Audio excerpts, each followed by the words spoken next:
welcome to our first installment of a broader spectrum of the North Carolina chapter of the American Fisheries Society Mentoring Committee.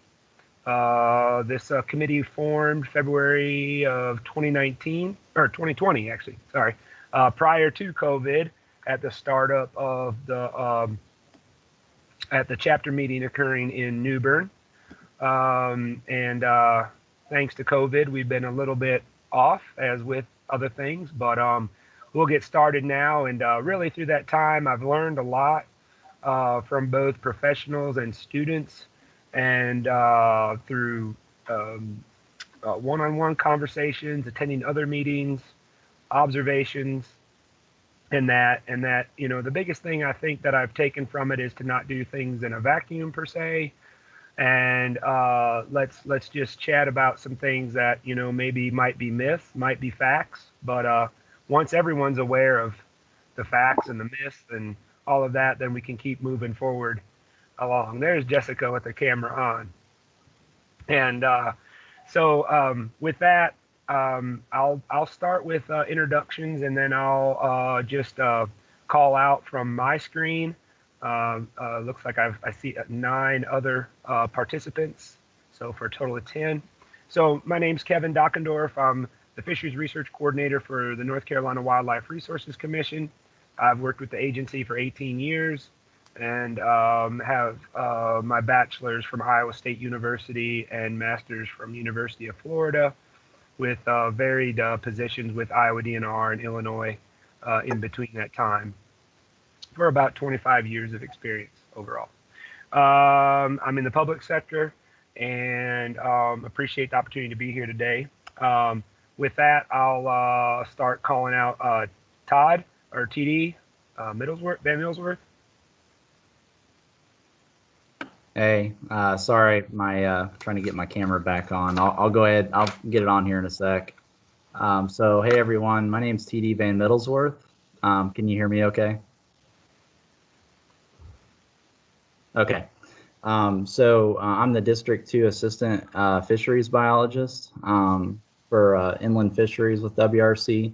I've been there since March, so right before, I actually got hired right before the pandemic. And it worked out pretty well because I have a home-based office, and when I'm not out in the field, I'm at home working from a home-based office. So the pandemic didn't really affect me too much. It was a kind of a crazy transition, but prior to working here, I was with the Division of Marine Fisheries for about 6 years. And then I'm originally from Illinois. I got my master's degree there from Western Illinois University. And I have over 10 years of part-time, full-time experience with Fish and Wildlife Service, Department of Natural Resources in Illinois, and a few other places like that. So very passionate about the outdoors. I love hunting and fishing, and I love what I do. So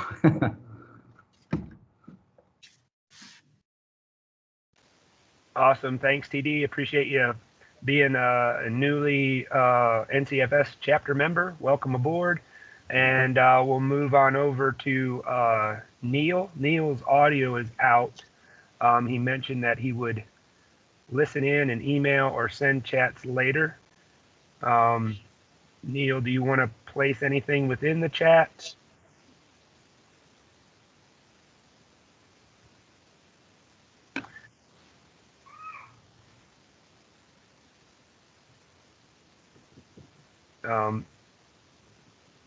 Okay.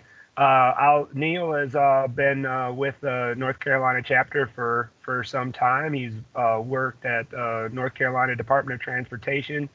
He currently works in the RK&K Environmental Consulting. Neil was approached me at the mentoring or about being on the committee immediately after the chapter meeting, and so his input and time with both public and private sector and the partnerships that he's worked on is tremendous, and it's great to have him on board. I wish the audio was working for him, and maybe it'll work as we move forward. But with that, thanks for Neil being on. And if you have questions about the private sector and even in the public sector and just the career in general, Neil's going to be a great resource for us. All right, April, I'll move to you. Oh, you're on mute. I just noticed it. So I am April Lamb. I am a recent graduate from North Carolina State University, where I got my master's in technically in biology, ecology, and evolution, but I worked largely in fisheries and habitat work. Prior to that, I got my bachelor's at NC State as well in zoology and minored in applied ecology. So I'm a professional student at this point, which is how I feel. But I'm currently working at the North Carolina Museum of Natural Sciences in the ichthyology research and collections unit. I've been here in its entirety for about 5 years, but I just went to full time once I finished my master's degree in July of 2020. And I will be here through the end of January, which is how long our grant funding is for. And then after that, I am job hunting. So I'm currently job hunting. So that's kind of where I'm at in my career. And then, yeah, so the museum is obviously a public entity. So right now I'm working largely within that. Great. Thank you, April. Jessica, ready? You are on mute still, but I know you're always ready to roll. And you wore that Georgia shirt just for me, I bet. I did. There's people in my life that wish they had a mute button for me. So my name's Jessica Bauman. I am currently working at NC State. I'm in the aquatic plant management group. I've been here for the last 2 years. I oversee the grant that covers our work, research at Lake Gaston. So I am Lake Gaston full-time all the time. Glad I'm not out there today. Prior to that, I was a fisheries biologist with the Wildlife Resources Commission for over a decade. I think it was like 11 years. I worked in the Piedmont area. I was the District 5 fisheries biologist for the Wildlife Resources Commission. So I've been with NCAFS for a long time. I was with NCAFS prior to that because I got my master's degree at NC State, working with Tom Bach and looking at the feeding habits of the introduced flathead catfish. So I've been in North Carolina for, I think, 14 years now, 15 years. I've been a member of AFS ever since then. For an AFS role, I'm also the Secretary Treasurer of the Southern Division, and I am the founder and one of the board members of the Women's Leadership Group that we have going on at Southern Division. So that's me in a nutshell. Thank you, Jessica. Casey, are you able to provide introduction? Yeah, hopefully. Can you guys hear me? Yep, hear you. Okay, so my name is Casey Grieshaber. I'm the District 6 Fisheries Biologist for the Wildlife Resources Commission. Still fairly new to this position and the agency as a whole.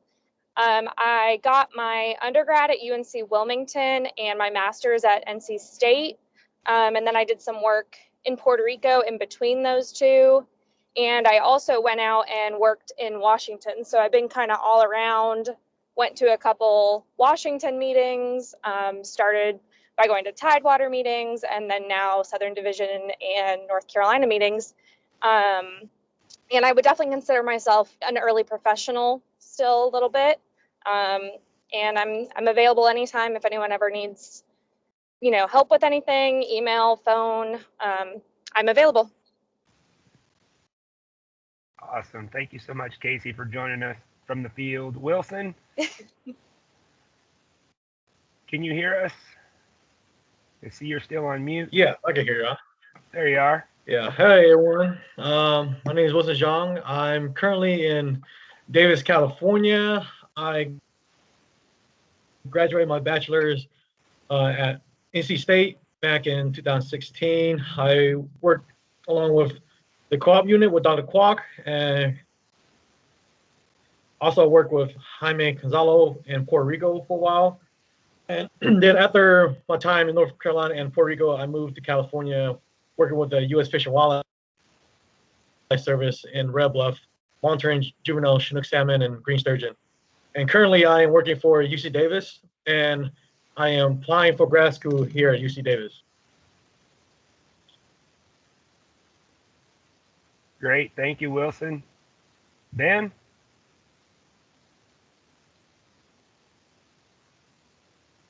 Hey guys, I'm Ben Ricks. I'm the District 2 Fisheries Biologist. I've been here 10 years now, and anybody who knows me knows y'all feel free to give me a call anytime. I'll help y'all out the best way I can. Other than that, I'll help y'all today as much as I can. Thank you, Ben. Jonathan? Yeah, hi everybody. My name is Jonathan Williams. I'm a junior at NC State, trying to get a degree in their wildlife fisheries and conservation biology with a focus in wildlife biology. Before my time at NC State, I was in the Army for 5 years, and I'm just excited to be on the call. Thanks, Jonathan. Thank you. Jesse?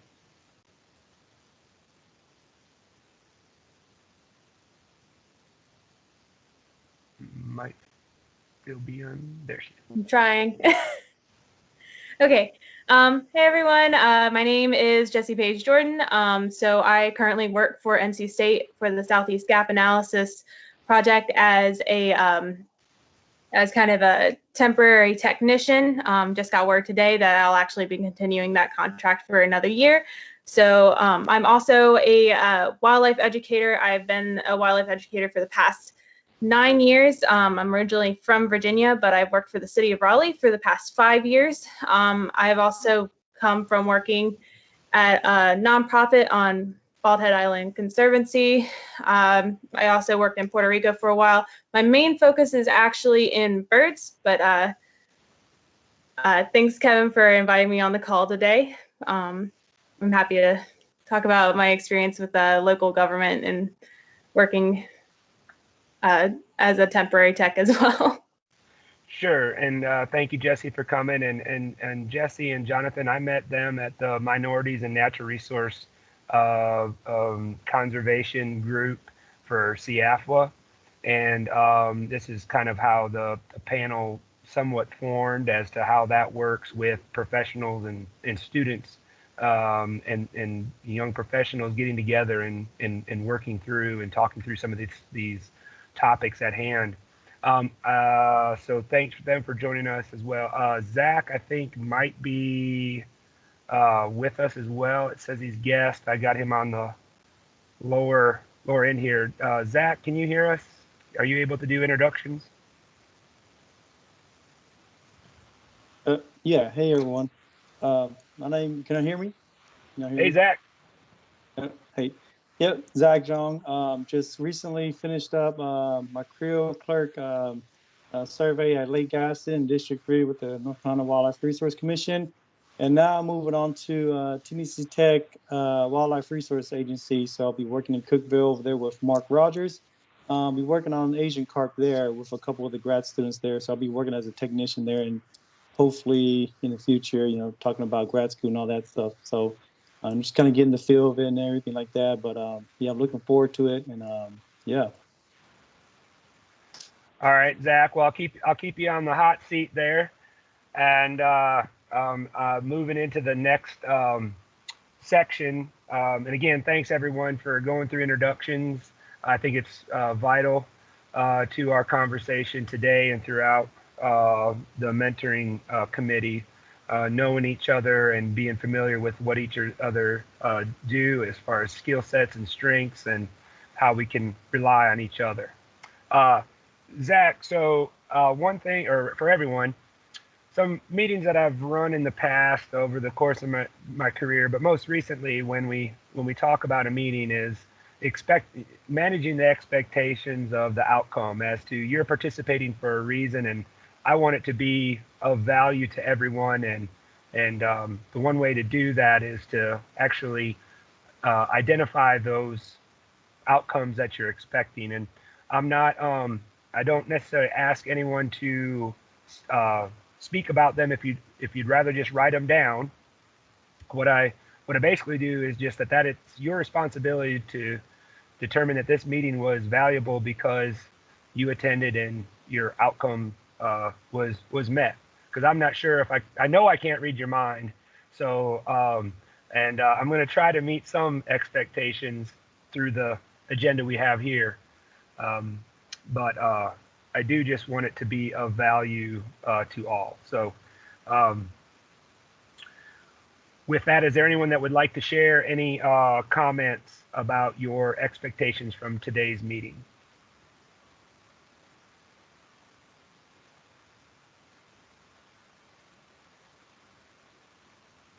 I'll go ahead and give it a go.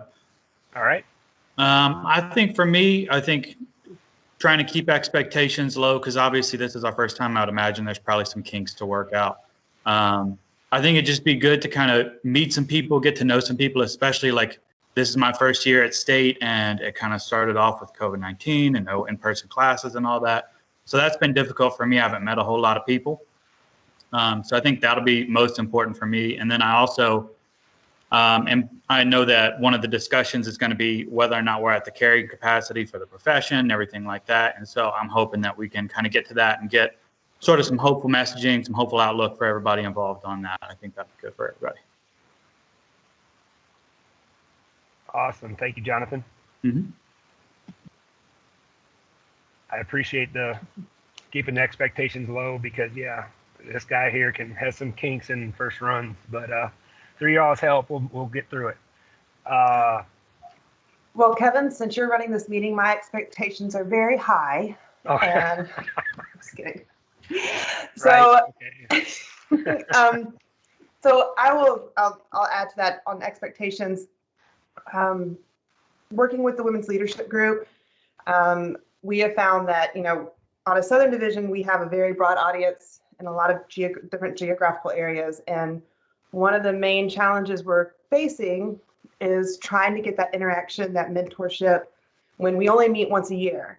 And what other ways can we connect with our group that's interactive, probably most virtually, and that our group will be able to benefit from.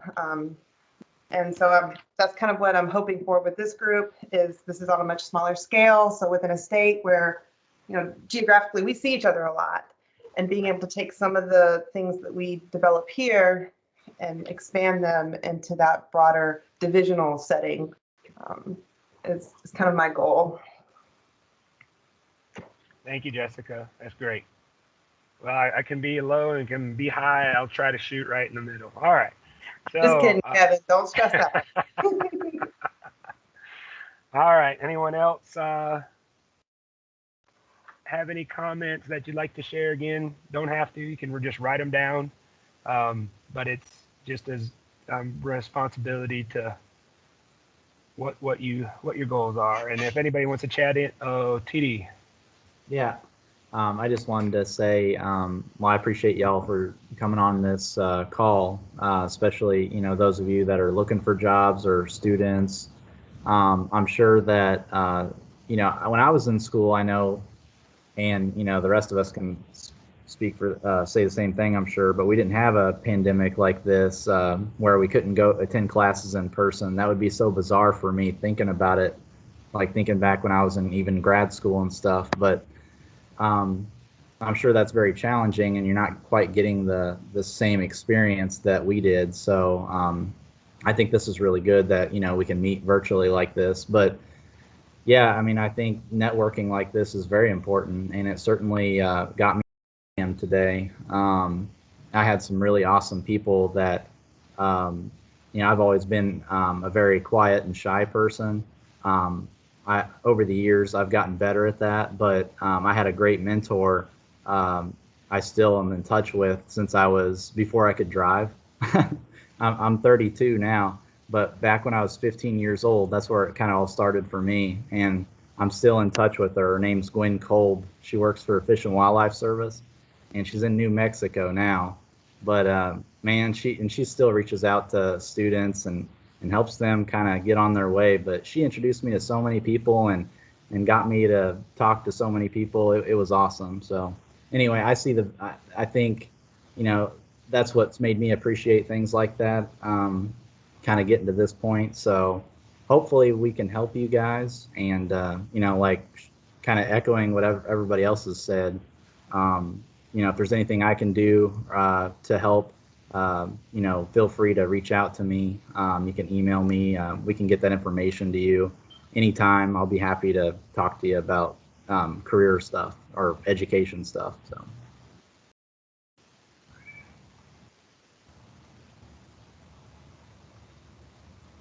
And that's all I have. So go ahead, Kevin. Awesome. Thank you, TD. And I'll share, you know, I've worked with Wilson and Zach last month, and, you know, this is the first Monday of December. And, you know, the idea here is establishing a program, but more specifically, the frequency of meeting and, you know, what topics and how we can continue to continue this conversation on the topics at hand. So when we do reach out to each other, you know, outside of a meeting group like this, we have some foundations. We also have opportunities for panelists. I've been contacting a few individuals that have indicated their interest in providing input from their perspectives. So continue to try to find professionals and students. I also want to note Jessie, even though she indicated her bird background, she also does have some mentorship program experience in the building of that. So, you know, I think that's a big part too. So I think it's a great opportunity to learn and talk about these things together.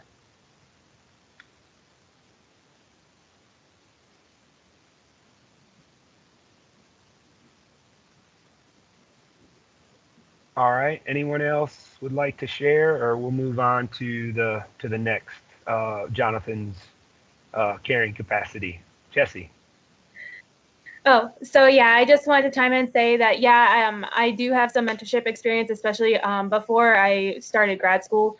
I was an intern coordinator, so a big was making sure interns got the experiences they needed and wanted to move out into the world. But I know a lot of you folks are NC State folks, so if you guys were students around the time that I was there, if you guys do remember, we had a professional development panel. April, I think you may have been there during that time. So I'm not sure, but when we do come around to that, I will, per Kevin's guidance, get into a little bit of what we did there.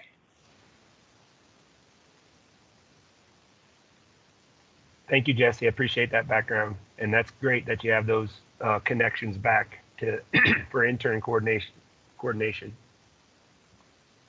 Certainly a vital part of the steps that are taken from starting upon this career path and continuing forward. I want to be sure to provide enough time if anyone else would like to comment about managing expectations or expected outcomes.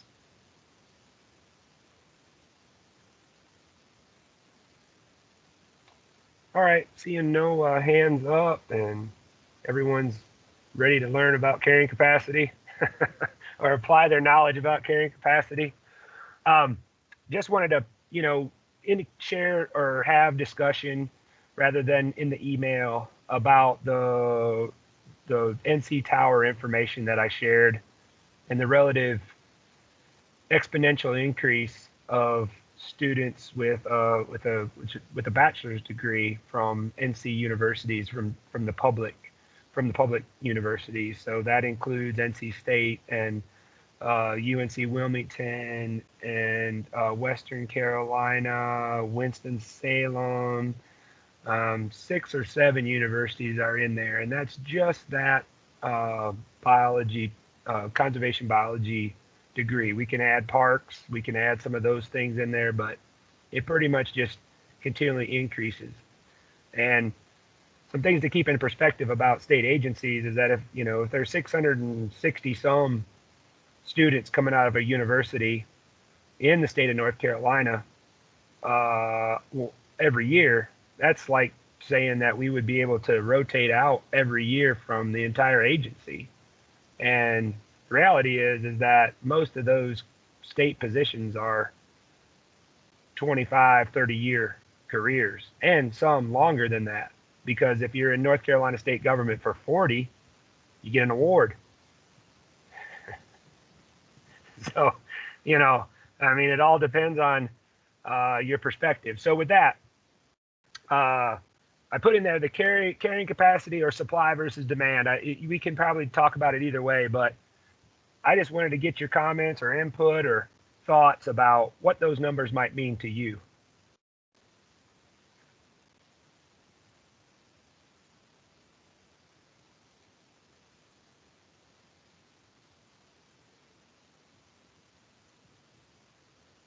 Did everyone get the NC Tower information?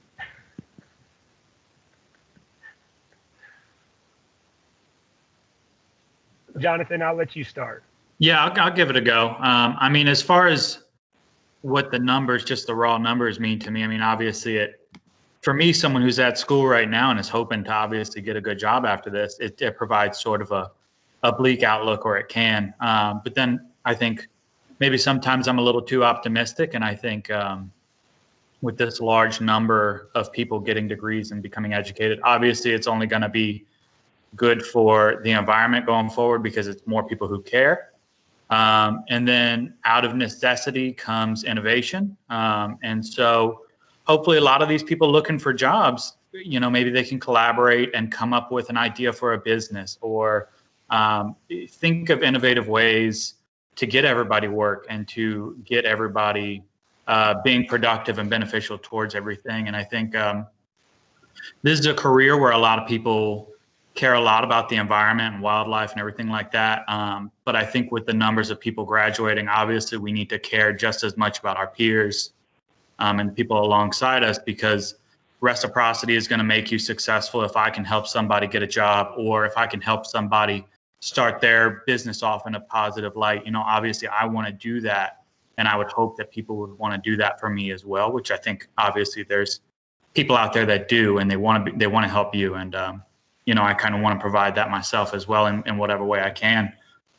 So my hope is that with more people graduating, people come up with, maybe they come up with wacky ideas. Maybe you go around all your local bars and you have a wilderness night at the local bars. You get people drinking, you get people talking about salamanders or fish or, whatever it may be. That could be, that could even be an interesting business idea. So that's for me. It's hope that obviously we'll come up with some new ideas. And, the wildlife obviously still needs help. There's still endangered species. There's still concerns about land and what we're doing and everything like that. So, not that the people who are professionals now are doing a bad job, but obviously there's more work that needs to be done and everything like that. So the more people we can apply to the problem, hopefully the better work we can do.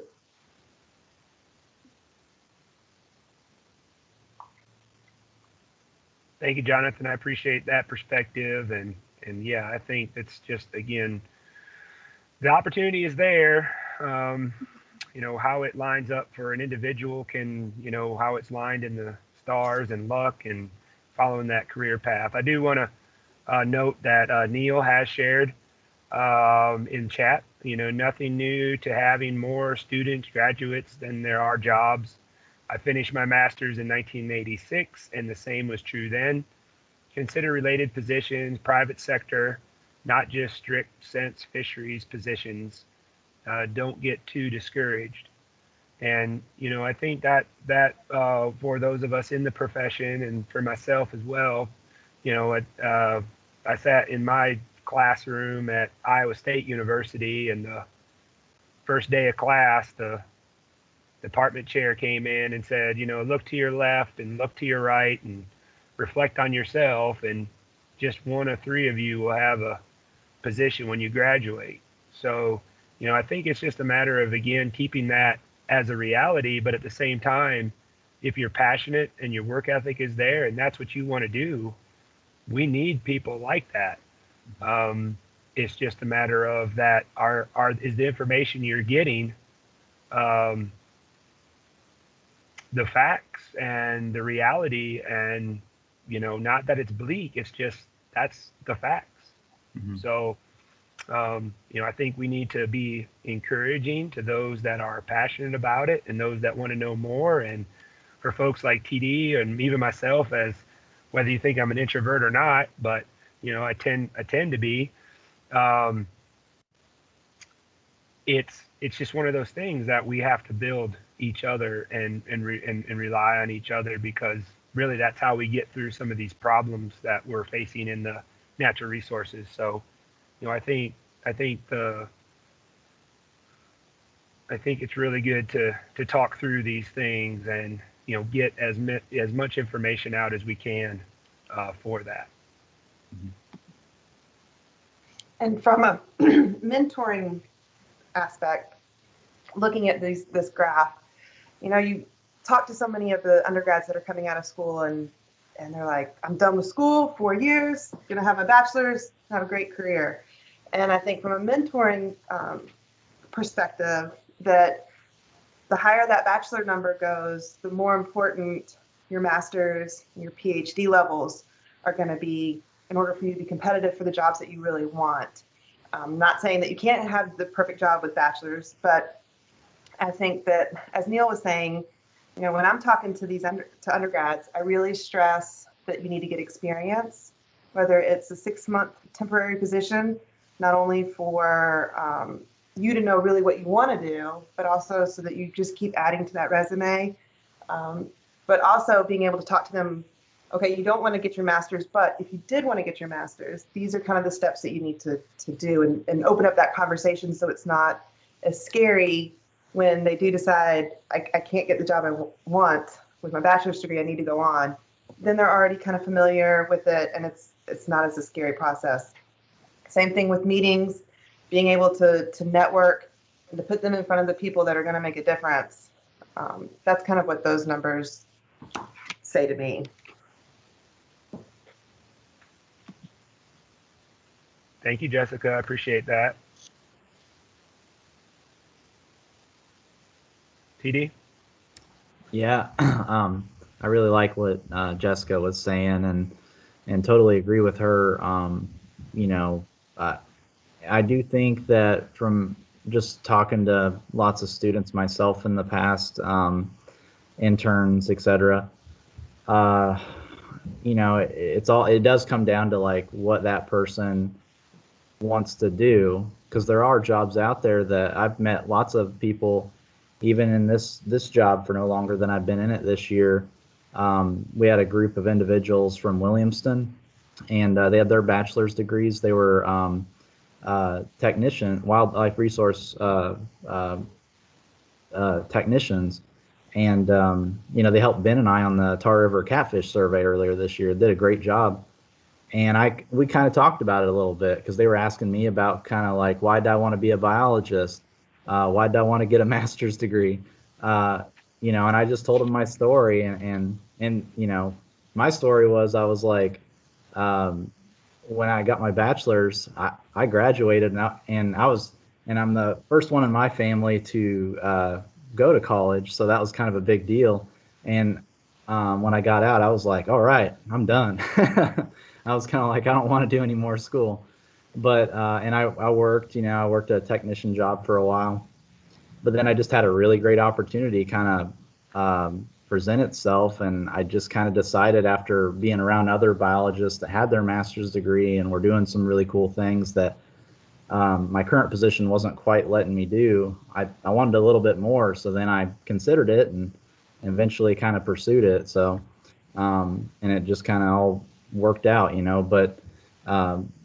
but not without a lot of hard work, of course, because school's hard. Bachelor's degree, master's degree, PhD, it's all really hard. It's just about what you want to get out of it and what you want to do, I guess. But I've met lots of people that are very happy with bachelor's degree and being in whatever position they're in. And then I've seen some people that are like, I want to do more research maybe, and maybe that research-based focused position requires a master's degree. I do want to share one thing real quick that's, it really does apply to, I think, what a lot of people are going through right now. So my wife, she's from Illinois as well. She went to the University of Illinois and got her master's degree in fisheries science. And she did common carp research and a few other things.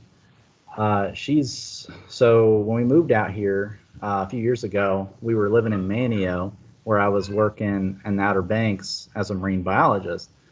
That was just what my title was, but with the Division of Marine Fisheries. Well, she got a job from out of grad school out there as an aquarist with the North Carolina Aquarium. So she wasn't trained to do that, but she had the right education, and you know, it was kind of a temporary position she did for a little bit, and then she worked into a full-time gig there, taking care of sharks and turtles and all kinds of stuff. But now, since we moved again, now we're in Greenville. She's currently trying to find a job, and right now is not a great time because I think with COVID, a lot of funding has been frozen and lots of other things going on. But she's having a heck of a time trying to, you know, get interviews, and she's got the education. I think a lot of people do out there. But what she's getting a lot of when she's asking, when she's not hearing back from people, it's most of the time it's you don't have enough experience. And she does have experience, and you probably all have experience, but I guess, and maybe this could be a discussion sometime, I don't know, but you know, what is enough experience? You know, I guess it that's what I'm getting at here. You know, what is, I guess it varies by position and employer, but like, what kind of experience do you guys need to be competitive when there's 50 applicants for these positions, you know? I was just fortunate. I had a lot of experience at an early age, so I think that's what helped me. But like what I'm seeing, what's happened to my wife, and then talking to other students and stuff out there, I think it's a real problem. So, you know, and how do you get those kind of opportunities to get more experience when people won't hire you? So I think that's kind of a big deal right now. That's an excellent point, TD. And Neil's also got information here. I don't know if he's trying to chime in at all, but it says, to add to what others have said, as a long-time manager looking at resumes, nothing beats some hands-on experience such as internships or temporary positions. These temporary positions may be the key to getting into the permanent position you're looking for. And I think it does come back to exactly to what TD said, what counts as enough experience. And I think that it just, you know, because I think we're doing a great job communicating to get that experience and have the internships and the temporaries. But still, the numbers to me mean there still aren't enough of those to go around. There's not enough internships. There's not enough temporary positions. So even though you're willing and able, that those don't necessarily exist, or something that may be against, you know, the headwinds against a particular person, life in general or whatever, just the timing and things of that nature. So I think it is a matter of, you know, be very specific with those that apply that are kind of close, you know, versus those that just don't follow the application, such as see my resume when they're told to have an online application, you know. So there has to be a tier there approach of who's actually applying for the jobs and what is the enough experience. And I think Zach and Wilson, we had that kind of similar conversation last month, and you know, we've talked about, well, do you need a master's degree to get a job? And you know, it's get a job or get the job. Which one are you looking for? A job or the job? And so that one word, that one change in the word is a major factor when considering that. And we'll get to in a little bit on the open discussion too, you know, management preferences versus minimum qualifications. And those are some things you really need to take, you know, we really need to be, that's what our ask is. And if you don't have those, then there's likely other people out there. So perhaps there's opportunity to say, how do I really balance the job I'm applying for? Awesome stuff. Thank you all so much for your input and listening. Jesse's got her hand up. Hey, so I actually did want to speak on kind of my experience since coming to North Carolina, because everyone's talking about difficulty finding work, and I have been part of that myself. But it has been interesting when I think about it. Everything that I've done, so I originally came from Virginia. I did AmeriCorps for 3 years. Even that job was because I happened to meet somebody and talk to them face to face. I wouldn't have been put in otherwise. But then once I came to North Carolina, I got one job. I met somebody, which led to me being hired for another job, which led to me meeting other people, which led to me being in my master's. So there was no and currently where I'm working, it's because I had experience with those people. And there really hasn't been much in the way of, I was applying to a job cold. They didn't know my face, and I was the one that was selected. I've been daisy chaining off of other jobs for the past 6 years. And it it looks like a trend that's going to continue. But that's kind of where things are going. If they don't know my face, I'm not going to get a call back, no matter how experienced I am. I might be perfect, but they don't know me. So.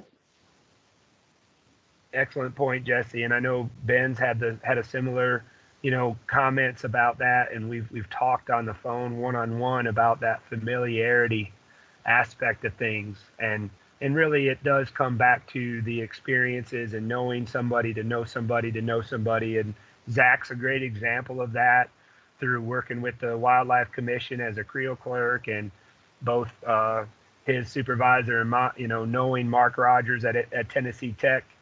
And it is that familiarity and the familiarity with that work experience that you did a good job. So and then the other side of it is if those same people are gaining that experience and not doing a good job, they need to be receiving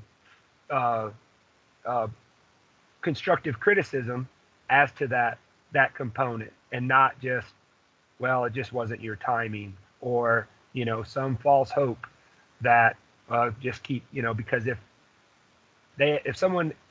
that person uses you as a reference and you told them one thing and didn't tell them another thing, which I think is, those false hopes get thrown around every once in a while without us really thinking about it. And I'll talk a little bit about that in the retirement projections. All right. Anyone else? Sorry about that. Let me mute while that rings. I'll go ahead and say something if everyone can hear me. So I largely went straight through, college. I got my bachelor's and then went straight into a master's. Was very fortunate to kind of learn in undergrad that I wanted to get a master's, and I wasn't, I'll be completely honest, I wasn't exactly looking specifically at fisheries or at, natural resources. That's kind of where I ended up through everything that I've worked on. But I guess I'm seeing the same issue with, or not issue, but just challenge when it comes to experience, because a lot of the kind of like temporary work that I did was during my degrees. And frankly, that was mainly just because I had the funding resources available to do that work at that time. But I guess I have a kind of a question, which is how is part-time or research experience or just, tech work viewed whenever you're still in your degree versus on its own when that's the only thing that you're working on? Because I've kind of personally juggled a lot of things for a very long time, which I liked doing, but now, I'm starting to question, was that a negative to me, as an applicant at this point, because it wasn't necessarily a focused work or a focused, field or anything. I've jumped from wheat genetics to plant science to zoology to all different kinds of places. And so I just don't really I don't know, I guess I'm questioning how beneficial that is when applying specifically for like public sector positions. And then I think the other thing I wanted to add is that in addition to that, a lot of the positions that I'm applying for are kind of like, they want a master's / a PhD, which you see a lot now. And, you know, I've applied for positions that I meet all of the preferred requirements or, you know, 4 out of 5 or whatever. And I'm still kind of getting outcompeted by people with a PhD, which to me seems like, oh, you should go get your PhD so that you can, you know, be competitive for these positions. But I think what we're seeing with, you know, with PhDs as well is that the market is also oversaturated there with people getting degrees and not enough, you know, work. So I don't know. That's just kind of an observation that I wanted to pose to the group to think about moving forward.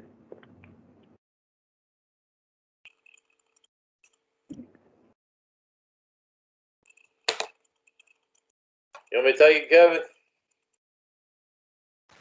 Yes, go ahead, Ben.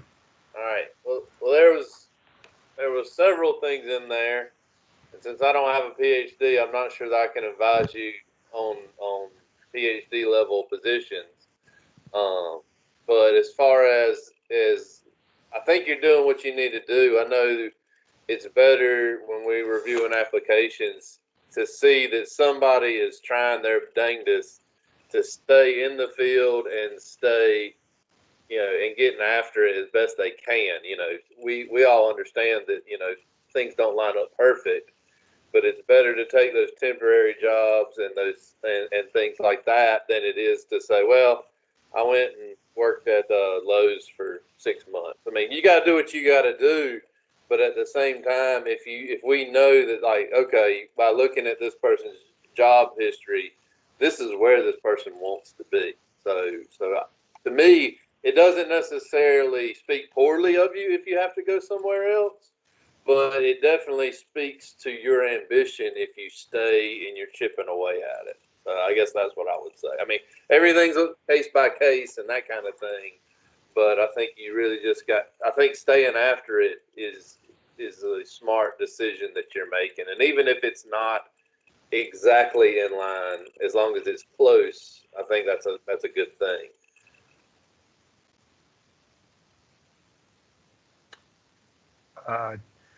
Before I get to TD, I do want to note Neil says I second Ben's comments, and in April I'll just, you know, state too, we've had good conversations about that, and you've got a great work ethic, and as far as hiring on the resume, and that time counts, and it counts for that service time outside of your degree, even though it's concurrent.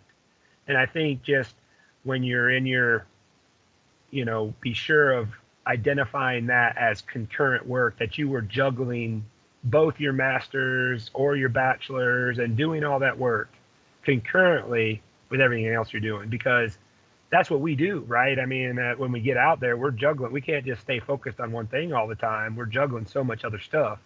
So, you know, that's a good, so yeah, please, you know, it's a struggle, but that, everything Ben said, plus, you know, it's experience that does matter.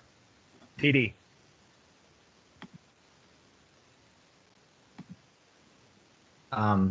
Yeah, I didn't have anything to add. I might have accidentally hit the hand thing, but I was gonna say something and then it just escaped me. So I'll get back to you.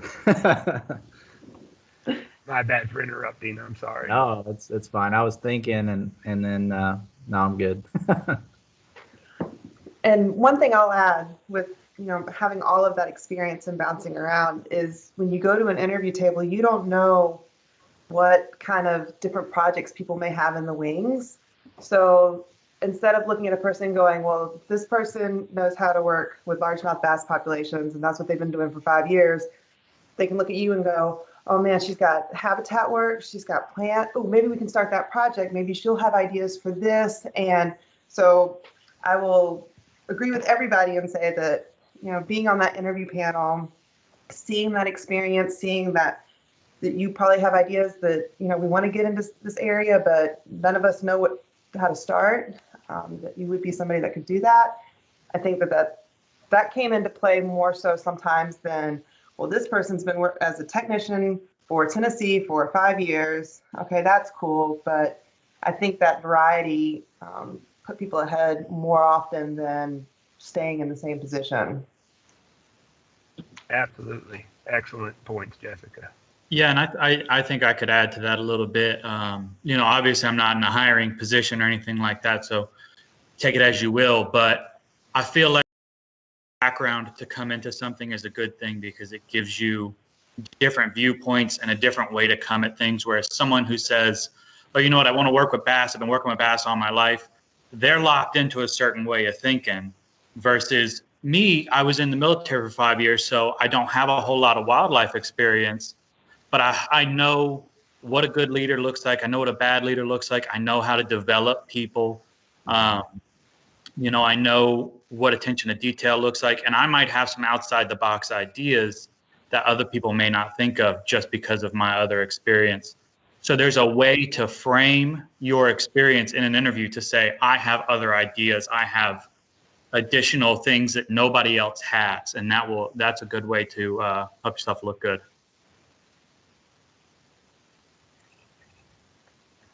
Excellent, Jonathan.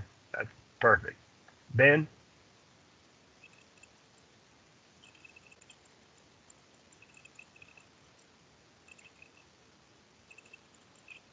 You saw activity over there on your screen, so I wasn't sure if you're commenting, Ben.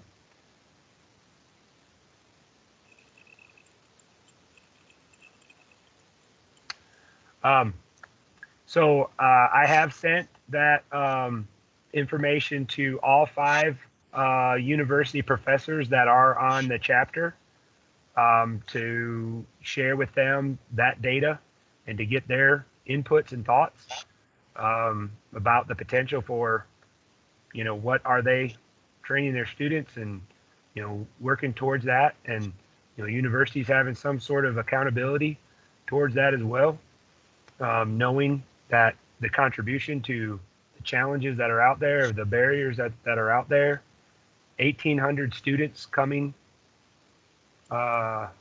juniors and seniors. That doesn't include the freshmen and sophomores. Those numbers don't include that. I've also sent it to the president-elect of the National Association of University of Fish and Wildlife Programs. He's at Virginia Tech. It's also the Southeast representative, but he's also on the national.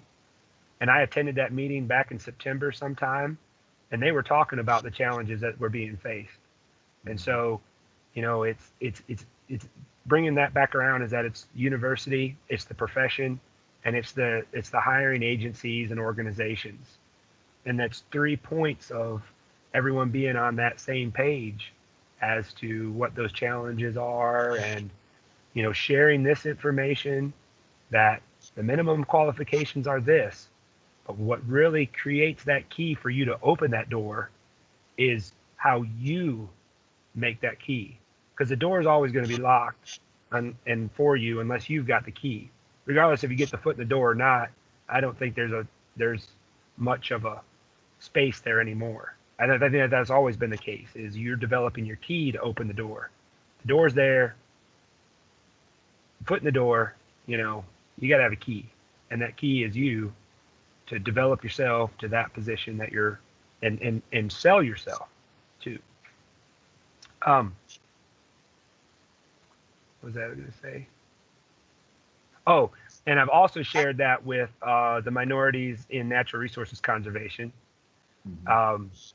Deja Perkins with NC State, who's an urban ecologist, who has her own website, who is a for-hire biologist, like Jonathan said. Sometimes you come creativity. I've spoken with her about her challenges. What was interesting is that while she was on the NC State campus, she didn't even know that the North Carolina Wildlife Resources Commission was the state agency responsible for wildlife resources. pretty discouraging, to be honest. Yeah. So, what we've heard though is that North Carolina Wildlife Resources Commission is really only known to about 30% of North Carolinians. That's been told to our commissioners, that only 30% of North Carolinians know the North Carolina Wildlife Resources Commission. We don't get out to, we only put, as far as the public sector, as far as the North Carolina Wildlife Resources go, we only post to the government, NC government website. If you ever see it out on the Texas A&M job board, if you ever see that on any other job board other than the North Carolina, somebody else like one of us has posted that job. Our HR does not post outside of that resource. They don't have the time to. There was a recent article about state government taking 6 months to hire vacancies. I've worked with Bob Schultz, our HR specialist, indicates that it's about a 60, on average, 62 days from the end of the post period to the hiring for an external position, about 31 days for an internal hire.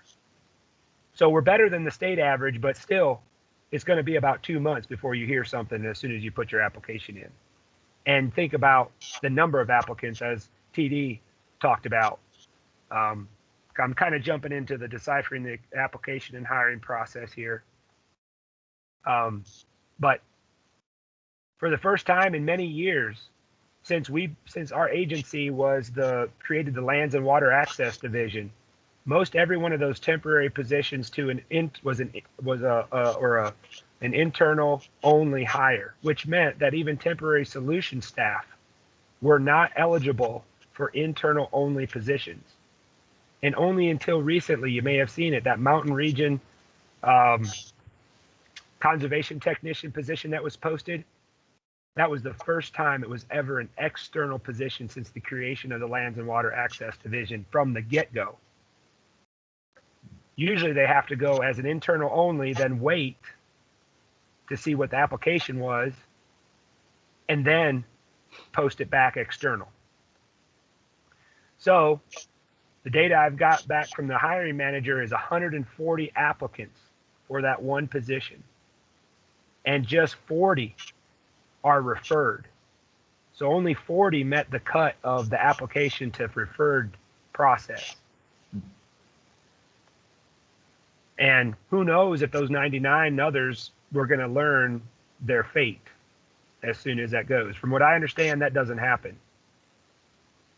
And so, that's a challenge that you're up against right out, and then the 40 applicants, and then the interview process when there's only going to be 10, and then when there's only one person, so it's really a break. I've tried to break it down into each one of those steps as to where we can really fit to get through those hurdles. But what I learned was that mentoring, in its own profession, that mentoring has 30 different acceptable definitions, what mentoring actually means. And it's 30 of them. So we actually even have to break it down to what are we really talking about. So I appreciate when people say, I'm wearing the hat of a mentor today, or I'm wearing the hat of a student today, I'm wearing the hat of a learner today, because I think that's kind of how we really learn, is that we share those perspectives. And while we might be in a sector, we still have visions and thoughts and opportunities and ideas to push forward. So, by all means, the speak up culture is what's going to drive us through this, is that we need to talk, and we need to talk about these challenges. And remember too, the other thing I wanted to note was on that external position, you'll also have to have a CDL license by the time within the 6-month probationary period. You'll have to have a CDL to be a conservation technician, and you'll have to have your herbicide applicator's license as well. So those are two things that are going to qualify. So if someone already holds a CDL compared to someone that doesn't, that person's going to meet the preferences. So if you already have those in hand, you make yourself more marketable.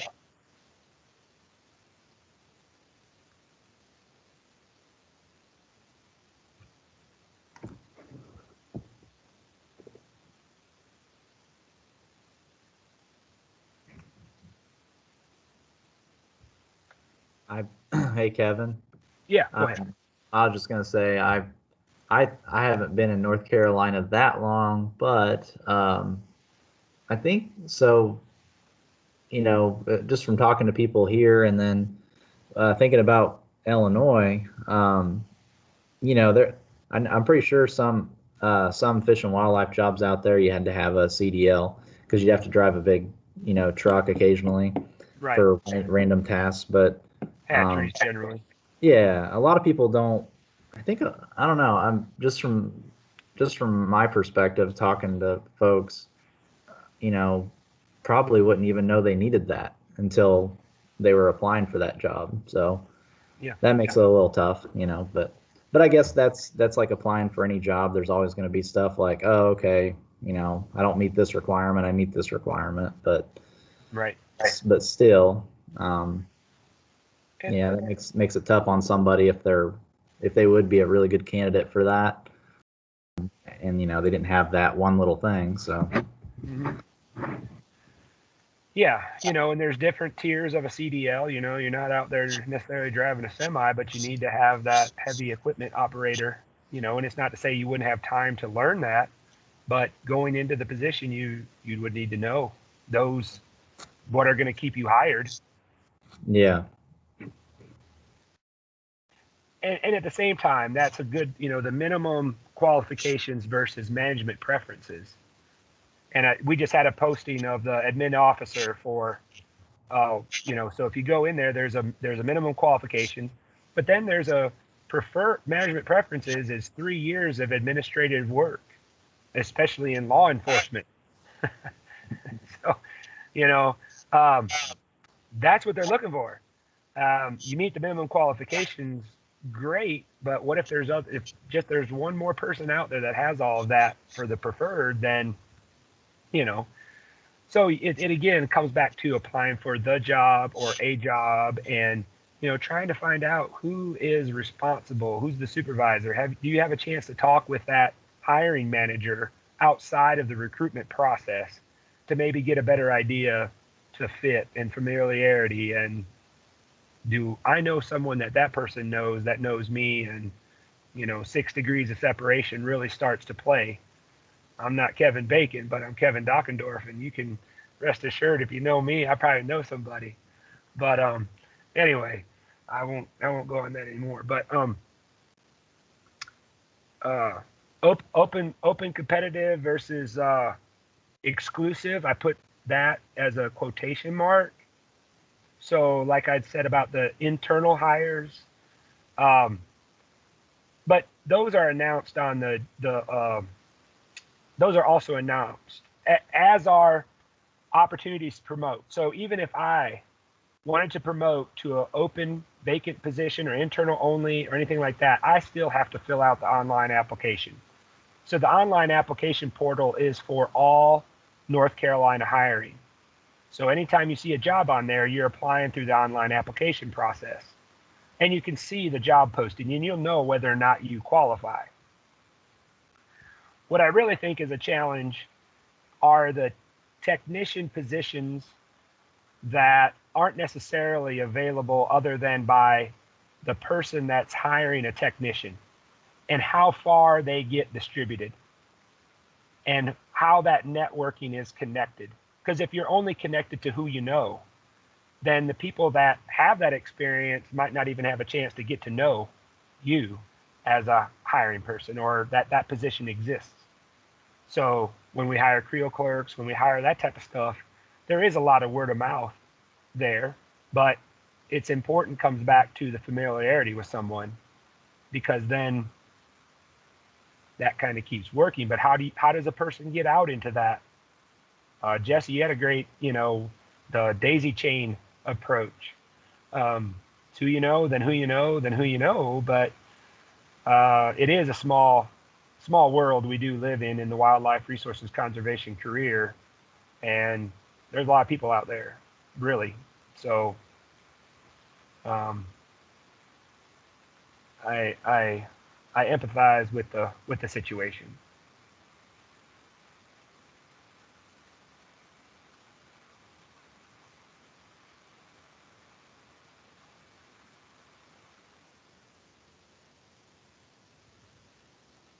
All right, it's 10 minutes after 2.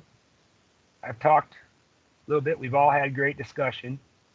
The Mentoring Mondays is something I skipped over, but it was my one of my objectives for today's meetings were, in a way, to develop this as a more frequent type of meeting and scheduling panelists and doing something on a monthly basis.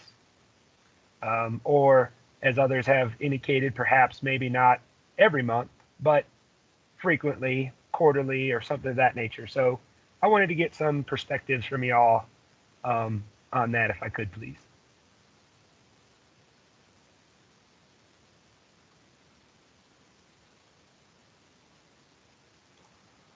TD?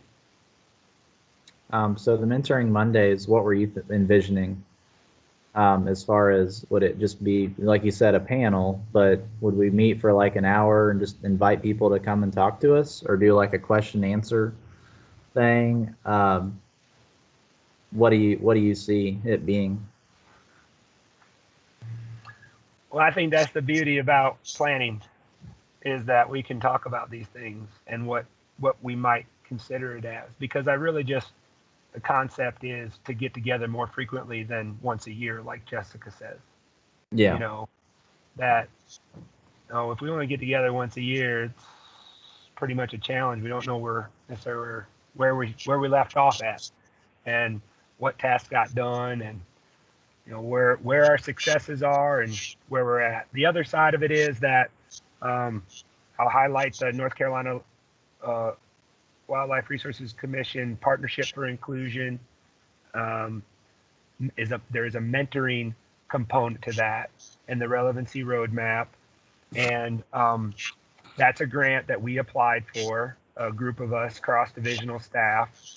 We received $8,000 to hold workshops for diversity and inclusion, but for mentoring, we didn't put any dollar amount on it, because we felt that networking and just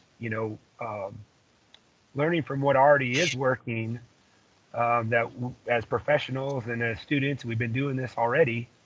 We should be able to figure out a way to communicate within that group. Now, the challenge is ensuring that we're reaching out to other universities, other students, underrepresented groups.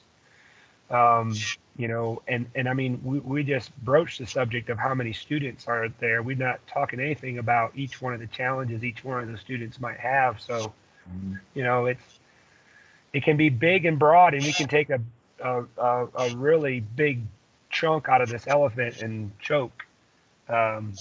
Or we take it as a piece that's missing and build upon that. So, Neil has offered, I suggest a meeting quarterly with folks being available throughout for related conversations or discussions. And I think that's, as far as our chapter group, I think that's what I was thinking about. I did have a thought also about students being the lead on some of these panel discussions, and to say they want to have a meeting with professionals about this. And if you monitor the mentoring aspects of things, what many of them promote is that it's up to the students to reach out and find the mentors. And so I think that, we be available, those of us that say we raise our hand to be available, to listen, to provide perspective, to provide advice to these students that are coming through. Because obviously we've got plenty of people out there. If we just said how many students are out there, we could mentor every single one of them, and we'd never get anything. What we have other things we got to get done. So Jessica has her hand raised.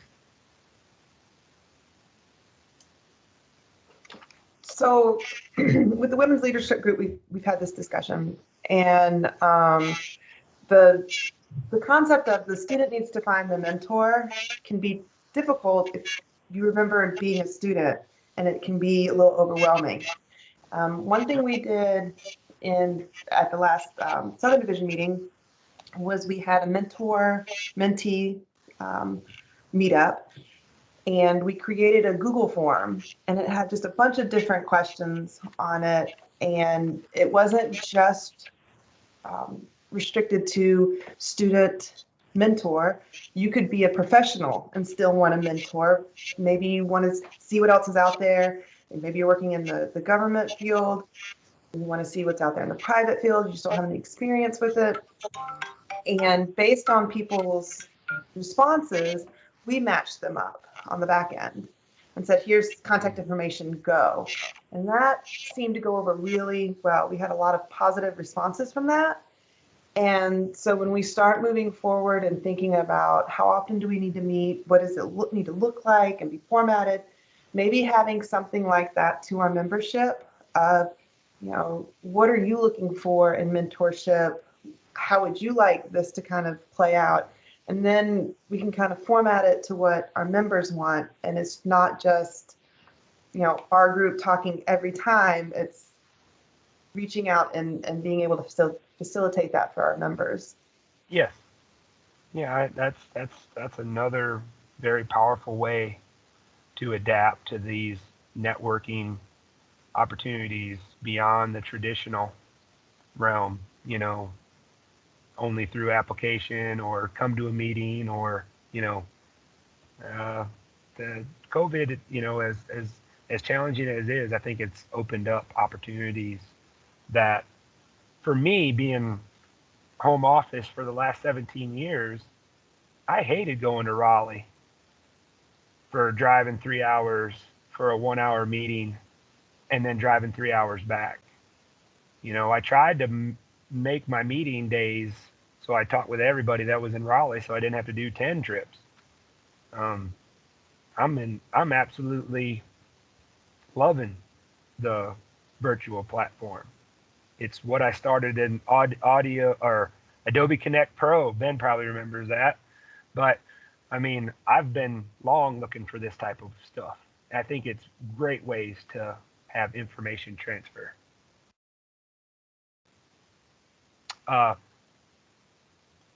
Wilson, he commented, I second Jessica about matching mentees to mentors.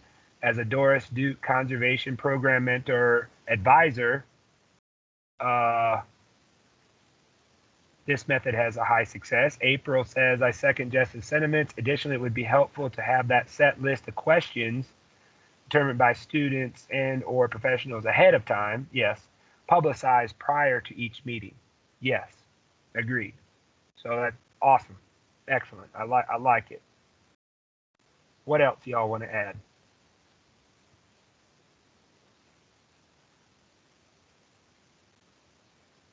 Jesse.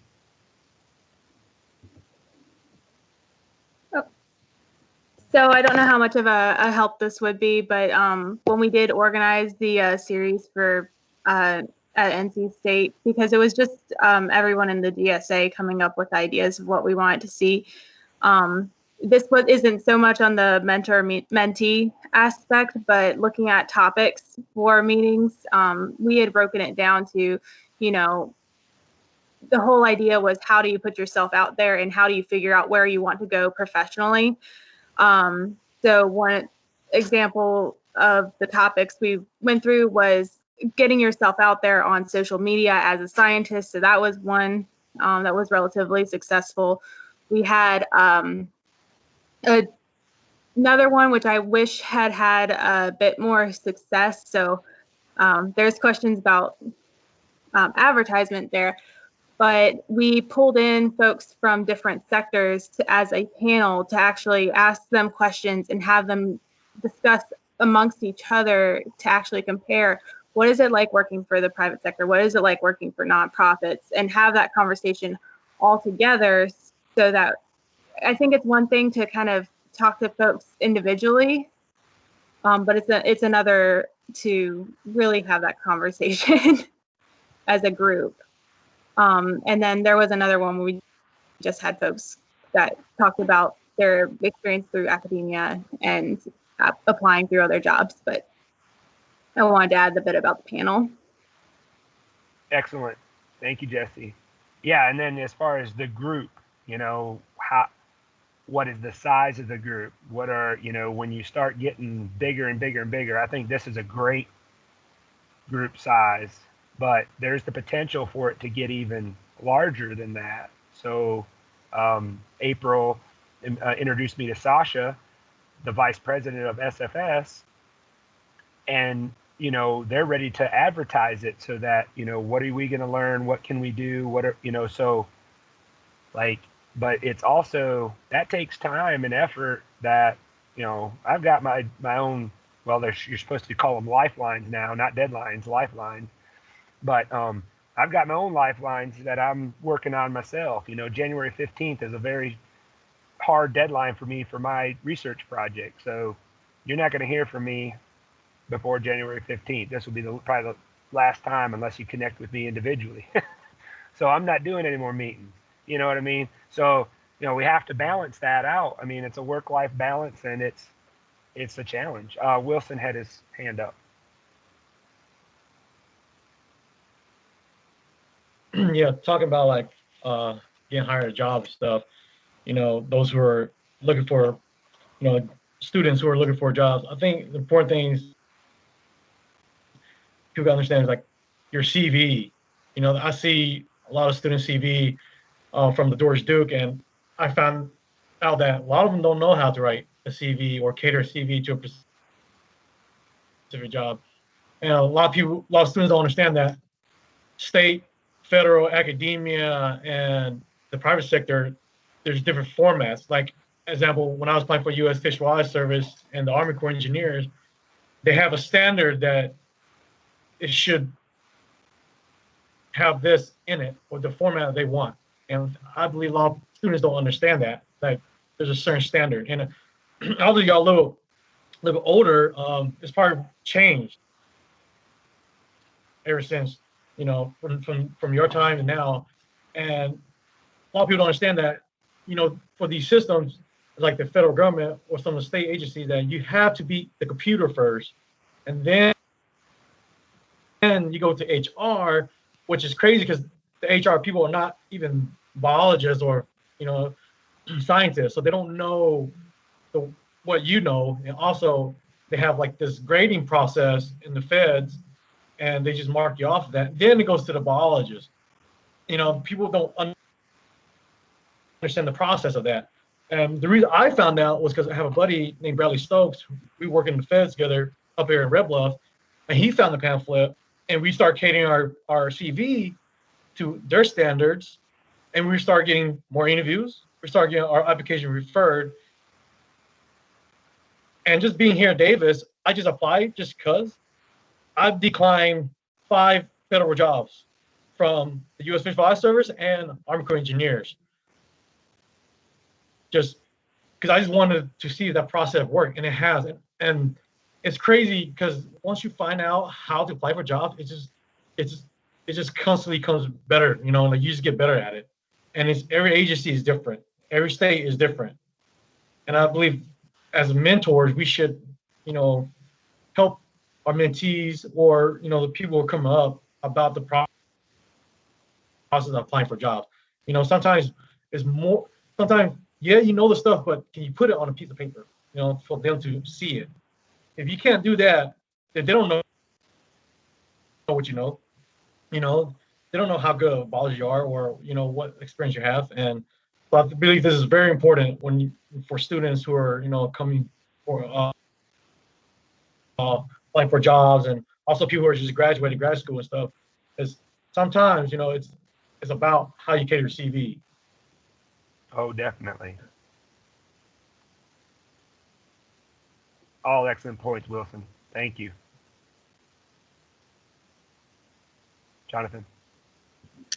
Yeah, so I think talking about your CV and your resume and things like that Wilson brought up, I think those are all good things, and I think that could be one tool that this could be really valuable for students like myself and others that are looking to become professionals.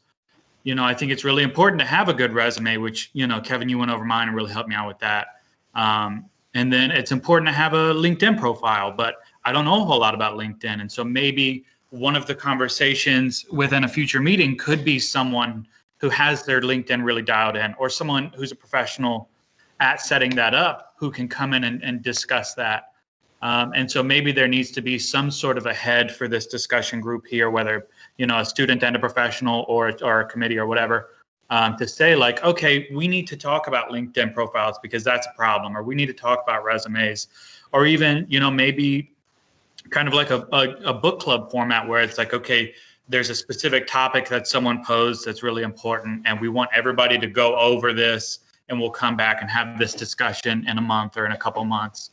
Mm-hmm. And that might be a way to make this a helpful resource.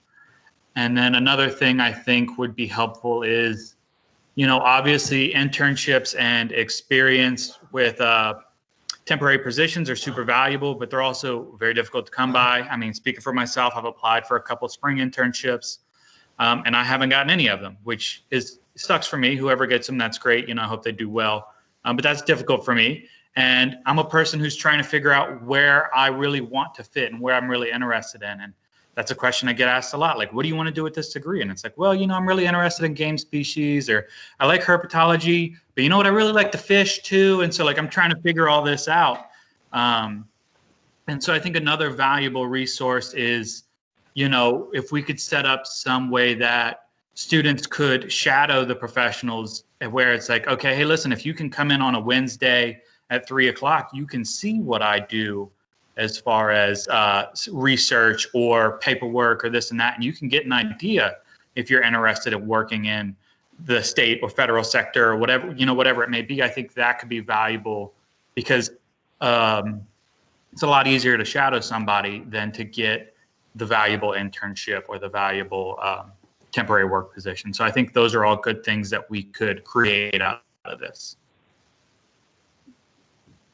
Thanks, Jonathan. I agree. I think those are three great topics that, you know, quarterly meetings, I think for our NCFS chapter and being kind of at me as the chair, we can have some of those topics, and then we can find those student liaisons to work across universities, find the topics, the panelist piece that might fit the what is it that you need to know, so we can kind of bring that person in with a plan of attack per se. So, you know, yeah, ahead of time and planning ahead is going to be a big part of that. So yeah, don't get me wrong. I mean, I really enjoy this work. And I think I've found somewhat of a niche in my career path that I really didn't. Okay, Jesse has a tech. I agree with Jonathan. How do you know where you want to be if you don't know what those sectors look like? Exactly.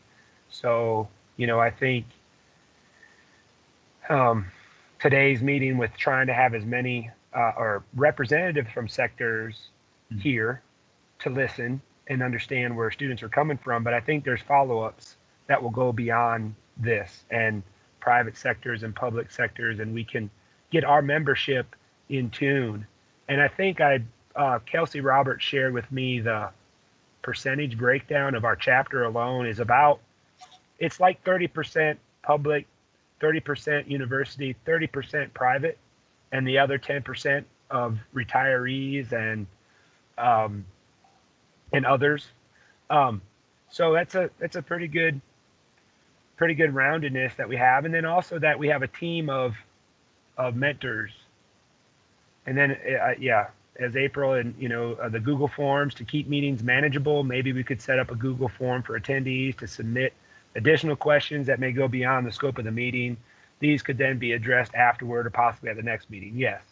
Yeah. I mean, I think that, it's going to be managed through the questions at hand by those that are attending and saying, and then also up front saying, I really don't know what you need. I hit these couple things that I've talked about, but, I'm sure there's more, so, yeah.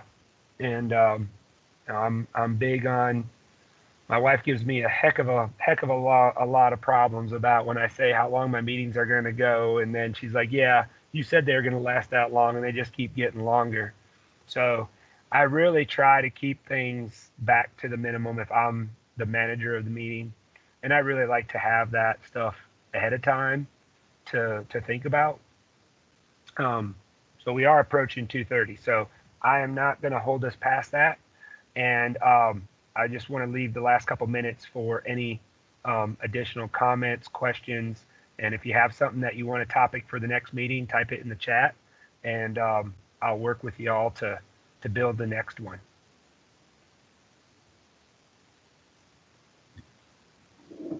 I think a final comment for me would be just like I really appreciated this. I thought everybody's input was very good. So this is something I see being very helpful in the future, and hopefully it can make us all more successful. But additionally, I live in Garner. If anyone is close by, or I mean, heck, I drive probably up to an hour just to come and shadow somebody for the day. I really feel the strain and the need to narrow my viewpoint down and just see what the scope of people's jobs is. And so I'd love to link up with some people and maybe come out one day if you're available, if your job allows it, and see what you have going on, so I can get an idea of how I feel about it. And I would really appreciate that from anybody. Thanks, Jonathan. Appreciate you sending that offer out. And anyone on this group, or if you want to, anyone wants to send their resume or CV for comparisons, that's always, I think, is a great tool. So Ben, Jonathan, if COVID doesn't hinder us, you can come out with us anytime. So that's both Ben and TD. They're in New Bern, but they're all the way up to Raleigh at times, especially in the spring.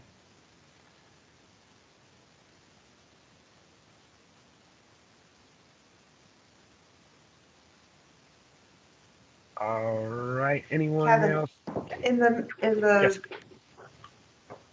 interest of time, maybe you can follow up with an email, and we can have everybody a couple of action items that we can work on between now and the next meeting. Sure. And so that way we can kind of keep this discussion moving forward. Okay. These things tend to, get all excited about the meeting, and then it fizzles out. And it's like, oh, we're going to have a meeting, and then it fizzles out. So it would be nice to have a couple of action items to work towards. Yeah. So, I tried to put some action items on deck already. So the career workshop at the NCFS meeting, I want to work with Sasha and the SFS student, April, and seeing about putting a larger group thing together coming up for the chapter meeting. The MNRIC has a meeting as of on December 15th. That's a representative from every agency in CAFWA. I'm not going to be the representative for our agency. I'm going to join as the North Carolina chapter representative for that and provide perspective from that angle. There's someone else in the agency that's, I think 2 people are vying for that position. And then the relevancy roadmap and the need, I really need some contacts for other universities in order to make this work. We really need to bring underrepresented groups into the fold. There of the UNCW system, there's at least 6. What's the new acronym for it? The HBCUs, and then the Native American. So Pembroke University, really bringing University Wilmington in as well. Western Carolina, we're already part of that, kind of. But again, the messages. What are the messages that are out there, and what challenges and barriers? So those are the 3 I have on deck that I'd like to move to the next meeting already. And then any other action items, please send them to me, and we'll put together an agenda and run it as a normal meeting. That if you have any changes or thing like that. Yep, Jonathan, if you want a private sector view, please get in touch with me. Neil, thank you. All right, y'all are chatting that way. Okay. Any other final comments? Thank you, Jessica.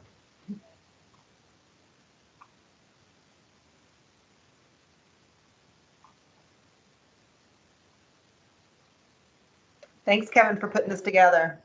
Oh, absolutely. Thank you all for your interest, and it's a two-way communication here. I recognize, and it's just been great, and it's helped me as well. So with that, I'll move to adjourn, and y'all have contact information, or send me your contact information. I'll put together a spreadsheet of the group, and then we'll keep building for that. And I do have a list of, I keep a list of the folks that I've been in touch with. So Jonathan and Jesse and Zach and Wilson. Zach, congratulations that you're going to Tennessee Tech. You've made the next step, and I'm really excited to watch y'all build in the career. Same with you, April, and it's great to be a part of y'all to work through some of these things. I've learned quite a bit. Thank you. Happy holidays. Happy New Year. Thank and you. we'll be in touch. Take care.